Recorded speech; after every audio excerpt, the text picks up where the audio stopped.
double rainbow. What does this mean? Wendell, double rainbow, what does it mean? It means the council is about to release a new set of Intel processors.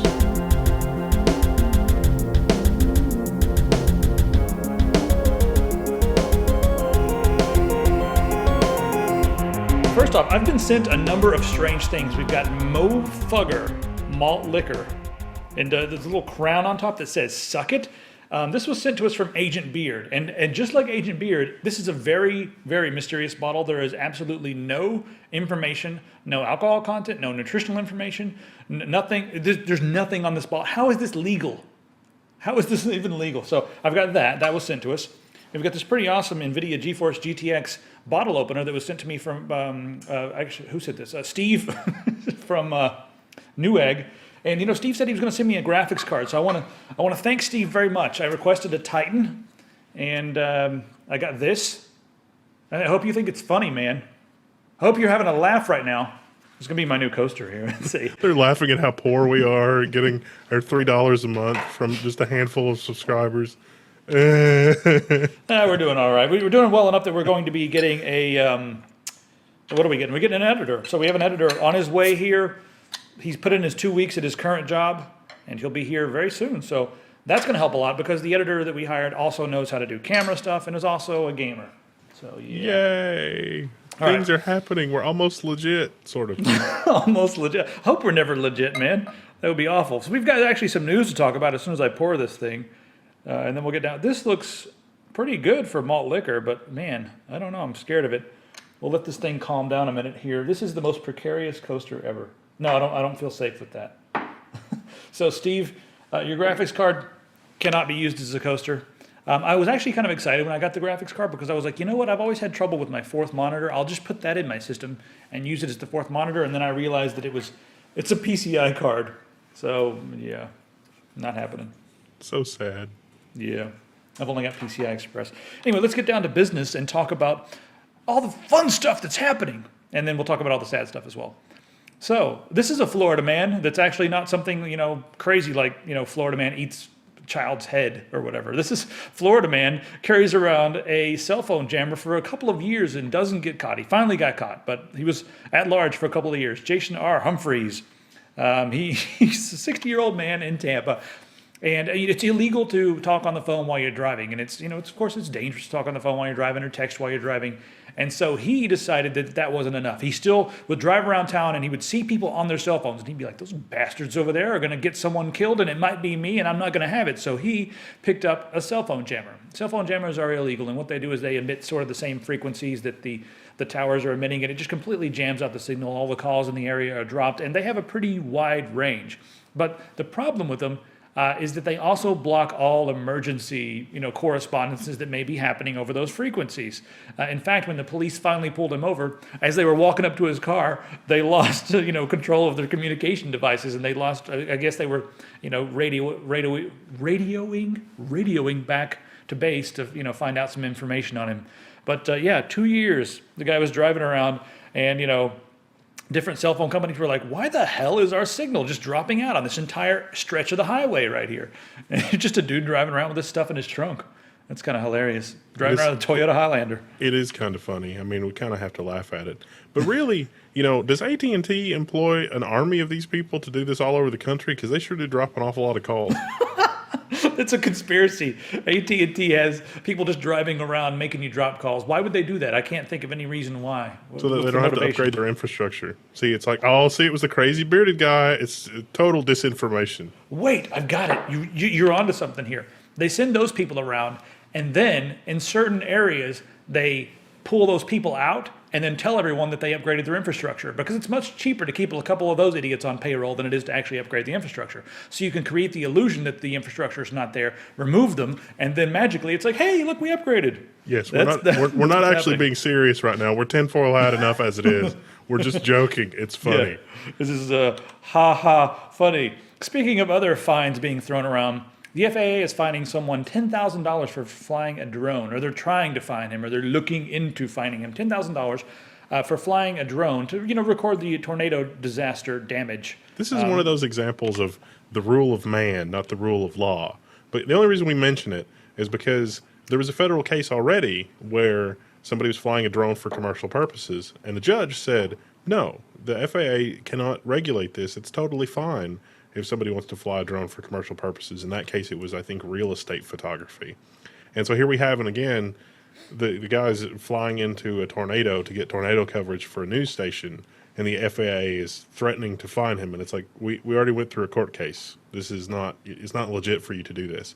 This ought to be considered like a tortuous offense, because clearly this is meant to intimidate and harass this guy. Because why else would you do this if you've already had a judge tell you, stop it? Well, I think they really don't want too many drones out there flying around. I mean, they see in the future when they've got their own drones, what if there's 10,000 other drones and everyone's got their own drone and a GoPro and they're just playing with them? It's going to make things hectic and crowded and scary. And I don't know if people, it's still the whole techno fear thing where people are just afraid of technology. That's where my brain goes like, this is weird. We don't like it. Let's find the guy. Well, average citizens can't afford drones that fly at 30,000 feet and have cameras on them that can, read a newspaper off a park bench. So, they're there. It's just whether or not you can see them. The little hobby drones, you can hear them, and they're not real high. All right, it's time for me to take a sip of this Mofugger malt liquor. I guess I can go ahead and fill it up a little bit more, but yeah. Let's see how this is. And then we're going to talk about Russia. But we're not Russian to talk about Russia. Ah. that was awful. It was awful. We needed a laugh track because I feel bad. No, we will never have a laugh track. That would be terrible. That would only encourage you. This is it's kind of awful, but kind of okay. It kind of reminds me of what you would get if you mixed like a bit of burnt barley into a really strong Irish malty drink. I don't know, or a really strong like just British ale. It's not terrible. I had something like that the other day. I had a green tea latte the other day, and it was amazing except for the acetone aftertaste. Where the hell did you get that at? The local coffee place. They were trying something new, and they were like, "You want to try this?" And it's like, "This is amazing! It's a green tea latte, except it has this weird acetone aftertaste." And I'm pretty sure that I'm going to be convulsing later if I'm actually drinking acetone. Banks in Russia are going to start doing credit scores based upon your location data, and they're actually using something called AlterGeo. Now, AlterGeo is a service that's very similar to Foursquare, except the data tracking is way better than just Foursquare. They don't rely on just a few different things. They can pinpoint you by Wi-Fi access. They can pinpoint you by GPS. They can pinpoint you based on a lot of different things. Tower locations. They can pinpoint you in a lot of different ways. But anyway, different banks looked at this and they were like, well, you know what? This may be an interesting way. All their location data may be an interesting way to tell if people are lying to us about where they work, if people are lying to us about how much money they make, if people are lying to us about what kind of house they live in, it can also give them some ideas of your actual income. If you say you have $300,000 a year income, and you only shop at the dollar store and you never shop anywhere nice, then maybe something's up. So I don't know. How do you feel about using location data to determine a credit score, Wendell? I don't think I like this. This is sort of crazy because correlation is not causation. Correlation is never causation. And all of these tools for quote unquote doing stuff with big data, people that don't have any business doing anything with big data are going to try to do things with big data. And they really don't understand the real relationships here. So you're going to get all kinds of really bizarre things where there's a Russian courier service where some guy will just take your cell phone and tool around the rich neighborhoods all day, and then at the end of the day you can pick it up, and just crazy stuff like that. Warren Buffett, I wonder what would happen if they applied this method to Warren Buffett. They'd probably be like, okay, this guy says he's a billionaire, he's clearly making maybe $100,000 a year, so what's up with all this? I mean, the way he lives, he lives modestly compared to a lot of the other billionaires out there. That would be a lot of fun because Warren Buffett still, everybody likes to joke about it, but the house he lives in, he bought for 30 or 40 grand, way back at the beginning of time, and he still lives there. And he's like, what? It's not like I can enjoy a 100,000 square foot mansion. And it's like, yep. And that's a lot of wealthy people are not flamboyantly wealthy. So, I saw a funny thing on, I think it was on Reddit or whatever, but it just showed a picture of a billionaire. That stuff is making me feel weird. And a picture of a guy who has $0 in the bank, and it was billionaire. His shirt $30, pants $55, shoes $30, And then it was like guy with $0, and he's wearing like this, ridiculous jacket. And it was like jacket $400, pants 98, shoes 300.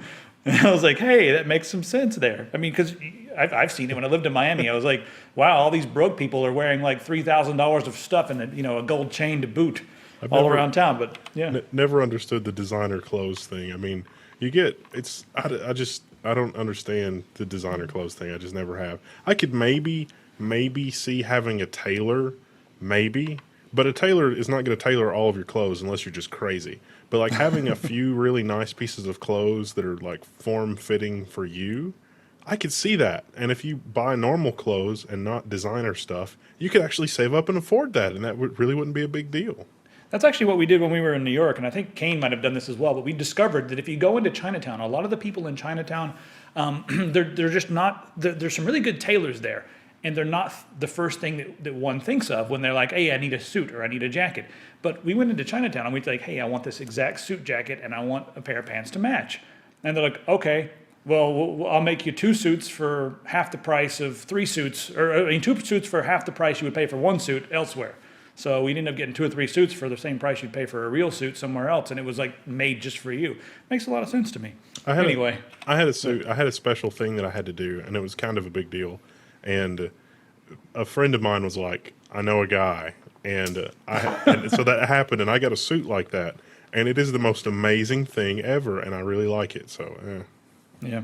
All right. Anyway, speaking of fancy New York stuff and fashion, there's another great segue for everybody. Patrick Stewart.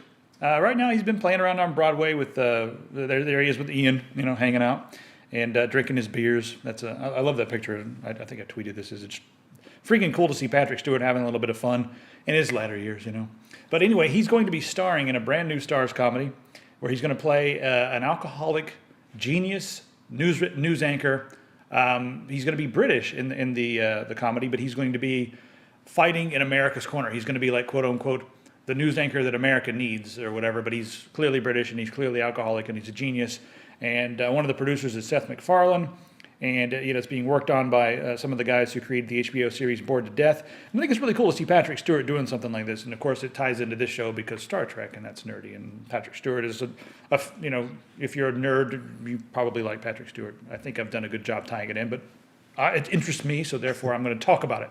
Well, Patrick Stewart is an insanely versatile actor, so this is kind of a big deal if you like watching Patrick Stewart shift characters in the blink of an eye, because it's really disturbing to watch. Yeah, I cannot wait to see what comes out of that show. All right, there's a list here that was tweeted to me by Felix Bank here, and it is a list of the top vulnerabilities in software. And there's a list from 2014 here. As you can see here, we have the Java all the way at the top. Look at the vulnerabilities, 70 known vulnerabilities in Java. Chrome is actually higher than Internet Explorer for vulnerabilities. Now, that's interesting and maybe disturbing. Firefox is up there as well. It doesn't really speak to the severity of these, though. That's exactly what I was going to say, yeah. The actual vulnerabilities themselves may be little vulnerabilities, but, I mean, the more you have, the more chances are that one's going to be extreme or severe. We all know right now, do not use Internet Explorer. All versions of Internet Explorer have a very bad vulnerability. And this was just discovered a week or so ago, so nobody should be using Internet Explorer in the first place. And if you do use Internet Explorer, stop using it for a little while until they release a fix. Hey, did you notice WordPress is on here, but Drupal is not? Hey, that's pretty cool. I like that. Well, I mean, it is what it is. But I also like that Adobe has moved down the list a ways. So that's kind of nice. I don't know that it's fair to count. So the top 2 spots are the Oracle JRE and the JDK. Mm-hmm. So that's like the Java runtime environment and the Java development kit. Pretty much the same thing. They're both 70. Odds are, if you've got a problem in the development kit, you're going to have the same problem in the runtime environment. So I don't know that it's really fair to double up on Oracle there. But the Oracle vulnerabilities, just based on my recollection of the last year, those were all almost universally just 9s, horribly severe. So I don't recall any really serious Chrome problems, but a few Chrome problems were pretty serious. Yeah, it's also, I mean, it's interesting to see that WordPress only has 12. That's pretty insane. And that's WordPress has come a long way. Well, that's the default installation of WordPress. That's once you start adding plugins, maybe you could put Java off the top spot. You could knock them off, and my version of WordPress has the most vulnerabilities. That would be a fun project. Someone out there should make the most insecure version of WordPress ever, and then just count the days until it gets hacked. See what happens. That'd be kind of funny. I was also somewhat disturbed that number 41 was the Siemens CPU firmware. Because doesn't Siemens run a whole bunch of industrial equipment? I believe it does. Should I be worried about the power grid here? That's I didn't even think about that, but I believe that is correct. Oh well, let's move on and see what else is on the list. MIT. Well, just one quick mention. Yeah. I just want everybody who's an Apple fan to take a long, hard look at this list because there's a lot of Apple products in this list, and it's only going to get worse. Yeah. In fact, I bet the list is about 20% Apple. No, maybe not that much, but yeah, not that a good much, chunk. But yeah, I mean, there's quite a few issues here. I mean, Apple and Oracle could just start their own company to make really vulnerable applications for people who like security holes to fix. I don't know if it's the pastime of anybody. What do you guys do on the weekends? Well, we fix security holes in software. Oh, well, never mind. Let's just move on. MIT has decided to create a quote-unquote Bitcoin ecosystem. And what they're doing is they're going to be giving all the undergrads $100 in Bitcoins. And the idea here is not just to get them to start spending Bitcoins, but the idea is to get them to start thinking in a Bitcoin mindset, coming up with new ideas for ways you could use Bitcoin, creating projects based on Bitcoin. I mean, they're really just trying to, move Bitcoin into a place where it's not something that people just talk about in coffee shops, or not something that nerds talk about behind closed doors, but it's something that, people start using and start thinking about in a way that they want to go out and like, hey, let's make an application and Bitcoin's going to be a part of it. And hey, let's create an algorithm for I don't know, a Bitcoin trading platform or something. I don't know. MIT does a ton of stuff. You probably have even more insight than I do into this, but it'll be good to give students exposure to the Bitcoin ecosystem. I mean, that's really what this is about. It's like, hey, here's something that you may not have had access to before when you're coming to college, basically. Let's give you some money and see what you do with it. Yep. All right, let's take a look at some more drones here. This is a drone that's doing something kind of interesting. There's now a drone that's gone and flown around the ghost town of Fukushima. So if you guys are inclined, there's a 7-minute video here that flies around, gives you a nice view of everything that's happened at Fukushima. I think it's probably way worse than Chernobyl. I'm not sure how much worse than Chernobyl, but quite a bit worse than Chernobyl. Let me turn this down. I thought the video was very surreal. I don't know that I would. I think that it's hard to talk about the Chernobyl thing because Chernobyl was a meltdown, like an immediate meltdown, and this is going to be probably a longer-term ecological problem than Chernobyl. But Chernobyl was basically happened with no warning, so it's kind of like, But it is surreal. I mean, this is like, a video game. I'm not sure how. I mean, I didn't follow it. I'm not an expert on all things Japan. I don't exactly know how it looked before Fukushima, but of course after Fukushima, we're all looking at it. Everyone in the world is looking at it, and it's like, hey, that looks like it might have been a nice place. Anyway, let's move along here and talk about Google. Google has decided to stop scanning emails for education users, and also they're removing advertisements from apps that are geared towards education or geared towards, I don't know, the whole education world. So I'm not sure exactly what I want to say about that, though. It's just something they're doing. That's sort of interesting. It's worth a mention, I guess. Yeah, and that's all it's going to get. All right, mergers. So mergers happen, and everyone is responding right now to the Comcast and Time Warner business, right? And we've got two huge things that are floating around right now. AT&T is thinking about spending $40 billion to pick up DirecTV. Now, this is something that it's not just speculation at this point. They've actually done their homework. CEO has gone and talked to people. They've talked to banks, and this is something that may actually happen. And I think a lot of this is going to be if Comcast is allowed to get Time Warner. then the government's going to have to stand back and be like, all right, fine. So we gave them Time Warner. So okay, AT&T, you can have DirecTV, and then on top of that, there's another one that's out. Remember the AT&T and T-Mobile thing? Well, that's over. Sprint is now thinking about buying T-Mobile, and Sprint is not as big as AT&T, but I don't know. Now we've got this. So it's like, how many? There's going to be like 2 companies left when this is all over. It's going to be, God. It's going to be ridiculous. There's like no companies anymore. And part of their pitch and all this is like, it's going to be good for competition.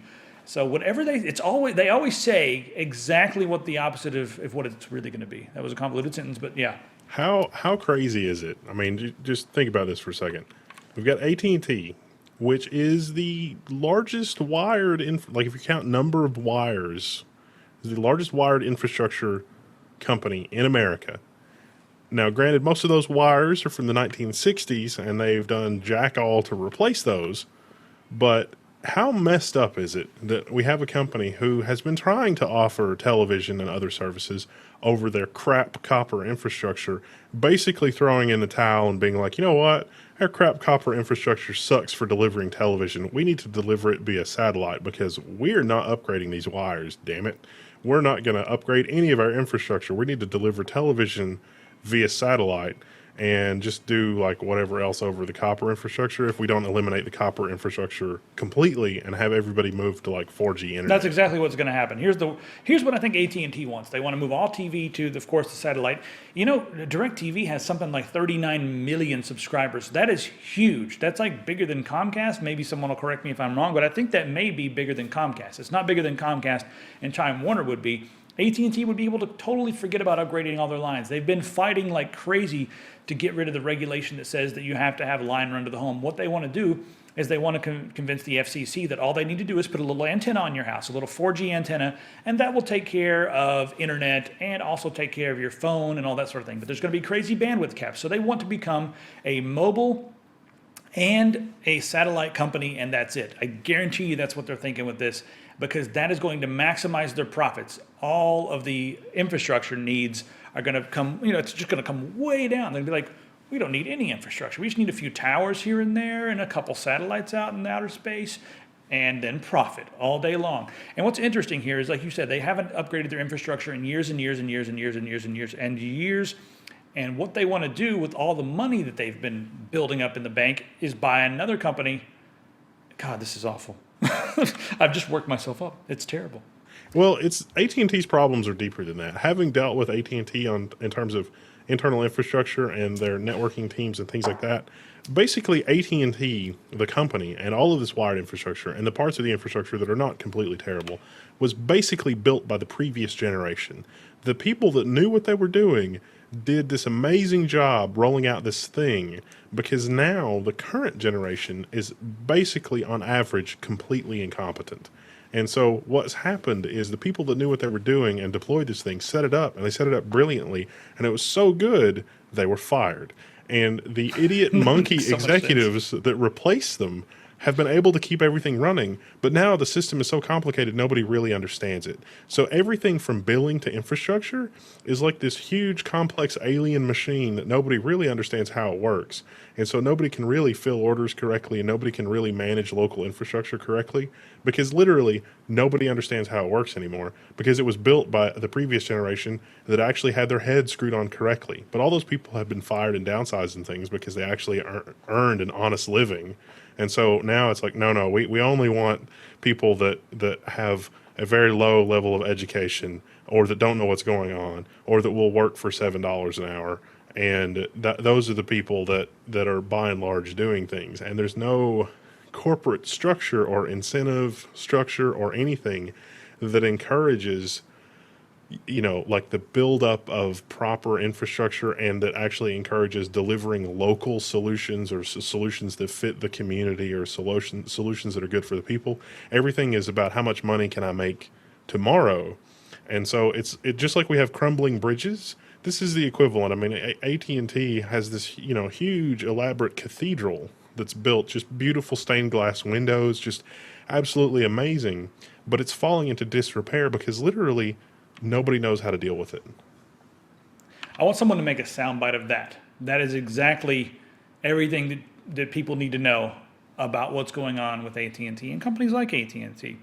Now let's talk a little bit about Sprint and T-Mobile. A lot of people are kind of on the fence about this, and one of the reasons why people are on the fence about this is that, well, most people hate Sprint. I don't think anybody likes Sprint. If you're someone out there and you like Sprint, okay, why? Maybe it's because, I mean, their prices are high, but maybe you have an unlimited plan or something, and maybe you like that. But most people yell and scream about Sprint. Now, T-Mobile, a lot of people like T-Mobile, and a lot of people like T-Mobile because of John Legere. And John Legere is their CEO. He's very outspoken. He wears a T-shirt and jeans on stage. Oh my God, like Steve Jobs. He's laid back and groovy and cool. He wants to be the uncarrier. He doesn't like contracts. He doesn't want to lock anybody in. I believe the reason he's doing a lot of these things is because they are number 4 on the list of the big 4 when it comes to mobile. And he's looking at all these other companies, and he's like, well, we've got to do something different because we're number 4 on the list. So let's be the uncarrier and just try to do things correctly where, you know, we look over here at these other companies and people hate them.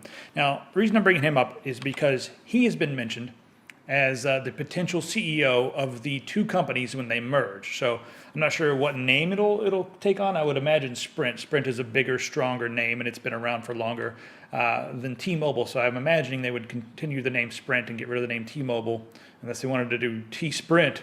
It sounds like a rapper name. Yo, what's up? T-Sprint right here. Can T-Sprint squint? That's his hit song. I don't know. Stop it. No. So anyway, yeah, it looks like if he was the CEO, could this be good in any way? I always see consolidation as being a bad thing myself, but We talked about the CEO of Sprint, I don't know, a bunch of episodes ago.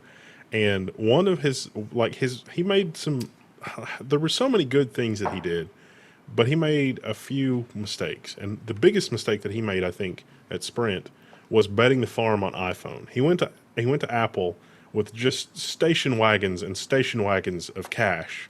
It was like, we want all kinds of iPhones. And Apple was like, okay, sounds good. But they really, like, from what I understand internally, they really prepped tower upgrades and infrastructure upgrades. And Sprint has a huge amount of internet backhaul capacity. So when we're talking about connectivity at the tower, you can absolutely mop the floor with Sprint. But they wasted all their money on iPhone. It was almost like a gamble. Like, I'm going to take this and I'm going to bet the farm on iPhone, and then we have iPhone, and then we're going to make a whole bunch of money. It didn't materialize. The iPhone was already not, like, the growth on iPhone was already leveling off, and they should have never given Apple the money that they gave them for the iPhone. I don't know why they did. It was crazy.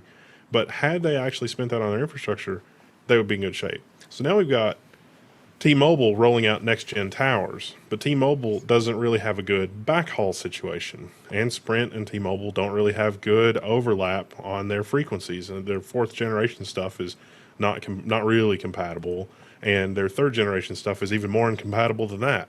So it's really going to be an oddball merger. It's going to be almost like a Hail Mary for Sprint, because I think that the financial situation in Sprint is just so bad that I mean, I don't know why they would have done this, but I think that their situation with customers is to the point that most of their customers are so fed up that it would take something like this to have really a large percentage of long-term customer retention. Sprint's got the infrastructure, but it's severely overloaded because they spent all their infrastructure upgrade money on iPhones. And that's just, why did you do that? I've noticed we've seen sort of a pattern here of companies misusing their infrastructure upgrade money. Especially when they, agreed to upgrade their infrastructure and then decided, like, they got that cash and, like, I don't want to spend the cash on upgrades. I want to buy new things like other companies. So I think what's going to happen, I really do think that the Comcast Time Warner thing may actually happen. And if it does happen, then we're going to see the whole AT&T DirecTV thing. That's probably going to happen. And then if that happens, it's going to be Sprint and T-Mobile. I think that these things are going to happen, and that's a bad thing. Oh, well. Anyway, have you seen the time, Wendell? What? Wait. Okay, it's RANT 30. You're waiting there with your watch? My invisible watch that you can see from behind the monitors. Okay, listen up. This RANT 30 is just for you, Mr. Wheeler. That's right. We're going to talk about Wheeler. Wheeler's Director of the wheeling and SEC. dealing. Yeah, this segment should be called Watching Wheeler. We're watching you, Wheeler. And, you know, when you first came into office as the chairman of the FCC, we stood back and we were like, listen, the guy was a lobbyist for big media, for cable companies. He was a lobbyist. That's a huge strike against him. But what we're going to do is we're going to stand back and we're going to see what he does. And then we're going to figure out if he's either stupid or maybe he's a good guy, or maybe he's not a good guy, or maybe he's malicious. And now I think your time is over, sir. I think we've figured out what you are. You're purely just a snake, and you're not working for the American people, the office that you work for. You're supposed to be working for the American people, but you're not. You're working for the exact same idiots that you worked for when you were a lobbyist. And they probably pulled some strings to help you get into power, but there you are. And right now we're going to kind of try to cut through some of the nonsense, because this week you came out and said that, hey, listen, we're going to have fast lanes and slow lanes for web traffic. So you said that. And then in a blog, you said that, listen, I'd rather just give in to Verizon's definition of net neutrality than fight. And then after that, you had to backpedal. And then you said that, listen, we're not going to permit anyone to do anything bad with net neutrality. And we're not going to permit any of these cable companies from forcing things into the slow lane. We're not going to permit that at all. But at the same time, you're dodging a lot of the issues here. And I think a lot of the things that you're saying are just for the public to hear. And they're not actually things that you mean in earnest. And it's clear to me, Wendell, that this guy is working for the cable industry and not the people. So let's cut this down. These are very serious allegations that we're leveraging. But if you look at the track record and you look at the performance, that's really the only conclusion you can come to, which is, you know, I don't want to say an unprecedented level of corruption, but it might be an unprecedented level of corruption. If you look at it, it's like, you know, one of his quotes is like, we will not permit a slow lane on the internet. In point of fact, the FCC sued Comcast in 2007 because Comcast put peer-to-peer traffic in the slow lane. Literally, to do that, they, like if you're running BitTorrent or a BitTorrent protocol, so like if you want to download the latest patch from WoW, which I think is deployed with the BitTorrent protocol, if you want to use that, then their network software would say, oh, you're doing BitTorrent. It would then impersonate your computer, and tell the other people participating in the peer-to-peer protocol thing, oh, this guy, no, I don't want it anymore. Lose the connection, drop the connection. I'm not interested. And it would send close requests to all those computers to disconnect you. And so if that's not putting traffic in the slow lane, I don't know what is. And the FCC sued them about it, lost, and they haven't done anything with it since. In that court case, the court said, look, if you want to apply these rules about traffic shaping and moving this traffic to a slower thing and this traffic to a faster thing, then you need to reclassify them under Title II as a telecommunications service, because they're under Title I right now.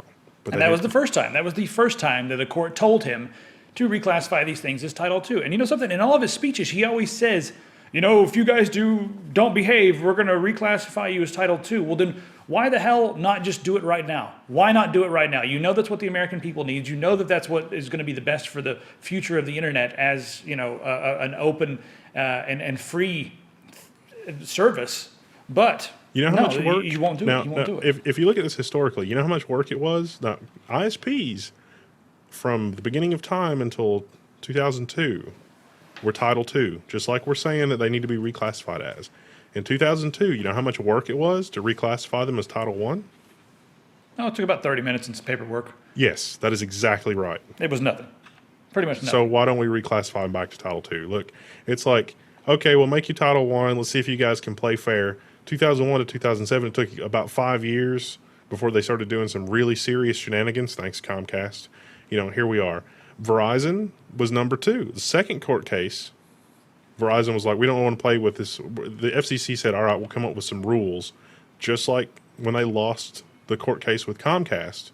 So they said, we're going to come up with some rules. Then Verizon sued them and said, these rules are arbitrary, and under Title I, this is unenforceable. And that's correct. Yes, the court agreed with them in January of this year. So we're losing massive amounts of time playing games in courts here. I mean, the lawyers are keeping it in court for, 5, 6, 7, 8, 10 years is what we're talking about here. That's really bad. So we wanted to think that this guy was just stupid, but he's been told by courts on numerous occasions hey, listen, you can have these things, but you just need to reclassify them as Title II. And then one of the judges is like, why don't you just reclassify them? Why don't you just point blank, why don't you just do it? And he's dancing around it. So he is not stupid. He understands what he's doing here, and he's not working for us. He's working for them, but he keeps invoking the whole Title II thing is like, hey, you guys better behave. And if you do anything that's not competitive, then we're going to get you. We're going to get you. I don't understand that because he does keep saying that. But those people were doing something, those Verizon and Comcast were both doing something serious enough to merit being sued and in court for the better part of a decade when you combine the two. And so if it was serious enough to do that, isn't it serious enough to reclassify? You know, Wheeler's time is over as far as I'm concerned. It is time for us to also continue to petition the government, for net neutrality and an open internet. Open internet is the key word here. Net neutrality is becoming sort of a phrase that doesn't have as much teeth as open and closed internet. So this is an open internet. We need that. And it's time to start petitioning for the removal of this idiot who has no idea. Well, he knows exactly what he's doing, but he is not working for us, and he's not worth our tax dollars. It's time to start petitioning to remove Tom Wheeler. Tom Wheeler, your days are numbered. The American people are on to you. And at least if they're watching our channel, they know what you're up to. Fucking snake. Anyway. It is really insane because it's like, man, I don't know what to do with these. And it's like he's making a big deal and it's all fluster. But it really does concern me that you have to do, like, we shouldn't be covering this. Honestly, this should have been covered by major media. I mean, I would expect this to be covered by CNN or some other quote-unquote reputable news outfit. But if you look at the court cases and you look at the pattern of behavior here, I mean, what companies have made deals with Netflix by playing games with their traffic? Verizon and Comcast. They're getting away with it. I don't understand. Now, we have a lot of articles for you guys here. We have some from The Verge. We have some from the Huffington Post, and we have some from Engadget. We have just a lot of articles and a lot of stuff that we're not going to cover here, but you guys can read all the way into this. You can even read Tom Wheeler's blogs, and you can even, I think last night he appeared at some event. Actually, it would be April 30th, so that's the date that he appeared. He appeared at some event where he was talking to the executives and telling them, hey, we're not going to let you guys do these things. Just, a lot of it was, again, lip service for the American people. But there's a lot of articles there that you guys can read. But it seems like the people who are speaking out, about this sort of thing the loudest are people like, Elizabeth Warren. She is Senator Elizabeth Democrat. Warren is not happy with the Pause, Federal stop that. Communications Commission. This thing's broken. Huffington Post is broken. Why does it do that? So anyway, Elizabeth Warren, she's basically saying that it's just one more way that the playing field is tilted. So she's saying that this is tilted in the favor of the major companies, and she gets it because if you guys watch, her talk about it or her spokeswoman talk about it, what she says is that the new FCC proposal will allow the companies that have a lot of money to do exactly what they want, and it'll stifle innovations, things that we've been saying for a long time. But here, is someone who clearly gets it. I didn't know if she's in the Senate or the Congress. I forget which one. It probably says in here somewhere, but yeah. So I mean, that's one thing. And we've got Bernie Sanders. It seems like a lot of people from the Northeast and a lot of people from the Pacific Northwest understand what's going on, and they yell about it. So Bernie Sanders here, senator from Vermont, he's got his Protect the Open Internet thing on his website, and he totally gets it as well. So if you live in an area that has a Senate member or a Congress member that understands it, well, good for you. It's pretty awesome. But it seems like they're the ones yelling the most. Like, I mean, of course, the tech media is yelling, but big media and CNN and stuff like that, they haven't said much about this, to my knowledge. No, they really haven't. And 2009 Obama, there's tons of clips of this on the internet. Oh, yes. In 2009 Obama, part of his campaign platform was, we're not going to let the internet be divided into winners and losers by these companies. But here we have Comcast picking winners and losers in terms of protocol, and no one has done anything. There's also some speculation that Netflix and Google may be considering an all-out PR blitz against the FCC's net neutrality plan. That tells me a couple different things. Just that this is something being talked about. That makes me feel like Google with their internet service with Google Fiber, that they're not going to be doing the two-tiered nonsense, and that they're going to be continuing to offer the internet as it is. And that makes me wonder if other companies like Cox and Charter and CenturyLink. It makes me kind of wonder what they would do under the FCC's plan, if they would continue to keep the internet open, or if they would close it down and create the fast lane and the slow lane and turn it into something that's worse than cable is today. I don't know, but I'm not sure where this came from, because I've also seen some other articles saying that this is untrue, that they're not planning an all-out PR blitz, but I don't know. The Wall Street Journal reported it. I really think that they ought to do an all-out PR blitz, because there are not enough people with enough awareness or an acute and clear understanding of what's going on. I mean, it's almost like the situation in the 70s where, scientists figured out leaded gas was bad, but we still had leaded gas for another 20 years because people were like, no, leaded gas is great. This is amazing. And it's just like that with the internet, except with the internet and technology, it's worse because technology moves at such a faster pace. Okay, the internet thing probably isn't worse than lead in the gas, because that was really bad on a whole lot of levels. But the whole like company misinformation thing, that's really annoying. All right, guess what is back? CISPA is back, and guess who's doing it? Our good friend Dianna Feinstein. Don't you just love her? Isn't she the best? Why is she so incompetent? I don't understand. This is like the third time she's tried this. So the new CISPA, they've changed the name of it a little bit. Now it's like the CISA or something like that. So CISA, or I don't know. They've dropped the P apparently. But this one includes very broad language to give pretty much anybody immunity if they're sharing information with the government, as long as they're doing it, quote unquote, in good faith. That's all it takes. It doesn't have to work. Who cares if it's legal or not? The company, we gave all this information to the government in good faith that the government would do the right thing with it, or in good faith that the government needed it. That's what she's trying to do. So it's great to see Dianna Feinstein is, still an idiot. That's really horrifying, because I just,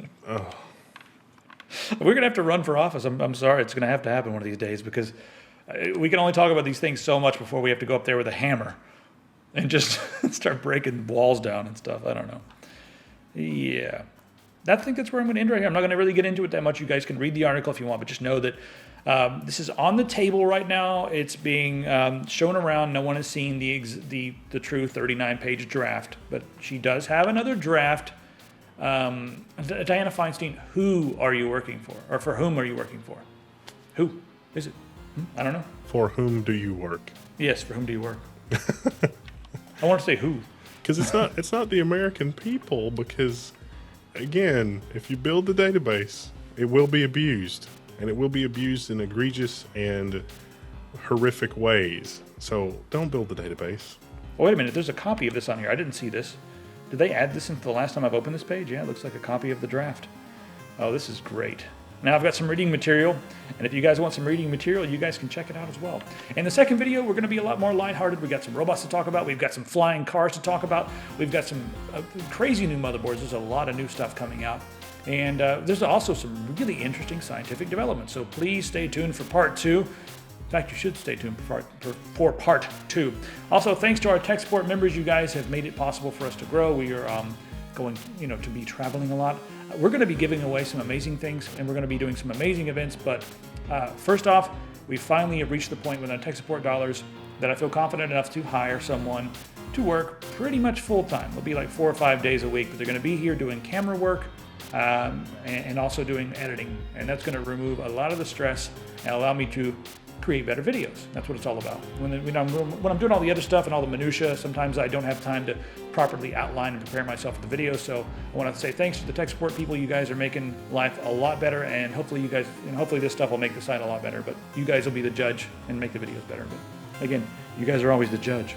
All right, we will see you in the next video.